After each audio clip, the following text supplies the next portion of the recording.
রাজধানীর ever care হাসপাতালে চিকিৎসাধীন বিএনপির চেয়ারপারসন বেগম খালেদা জিয়া তার স্বাস্থ্যের সবশেষ পরিস্থিতি জানতে আমরা যুক্ত হচ্ছি শাহরিয়ার জামান পুলকের সঙ্গে।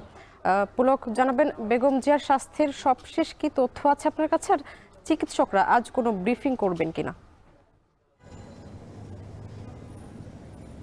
ধন্যবাদ স্বামী।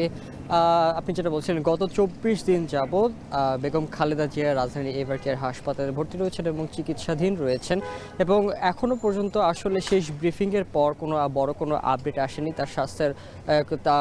যারা চিকিৎসকরা রয়েছেন, চিকিৎসকরা বলছিলেন যে তার আনপ্রেডিক্টেবল অবস্থায় রয়েছেন তিনি, অর্থাৎ তার স্বাস্থ্যের উন্নতি বা অবনতি এখনো পর্যন্ত লক্ষ্যমান নেই। তবে কিছু কিছু দিক দিয়ে তিনি রেসপন্স করছেন, যাকে যে চিকিৎসা দেওয়া হচ্ছে সেই বিষয়ে ডাক্তাররা এটা বলছেন, তারা এটাকে ভালোভাবেই দেখছেন।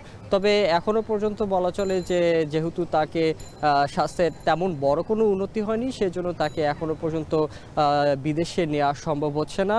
যেই টেস্টগুলো করা হয়েছে সেই টেস্টের মোতাবেকই তারা বলছেন, এবং নতুন করে কোনো টেস্ট বা পরীক্ষা নিরীক্ষা হলে সেটার ফলাফলের উপরেই ভিত্তি করে কিন্তু আসলে মেডিকেল বোর্ড সিদ্ধান্ত নেবেন যে তাকে পরবর্তী চিকিৎসা কি দেওয়া হবে, এখানেই রাখা হবে কিনা, নাকি আবারও নতুন করে বিদেশ নিয়ে যাওয়ার প্রস্তুতি গ্রহণ করা হবে। সেটি কিন্তু পরবর্তী যে টেস্ট তার উপর বা পরীক্ষা নিরীক্ষা চালানো হবে সেটির উপরে কিন্তু আমরা এখনো পর্যন্ত অপেক্ষা করতে পারি।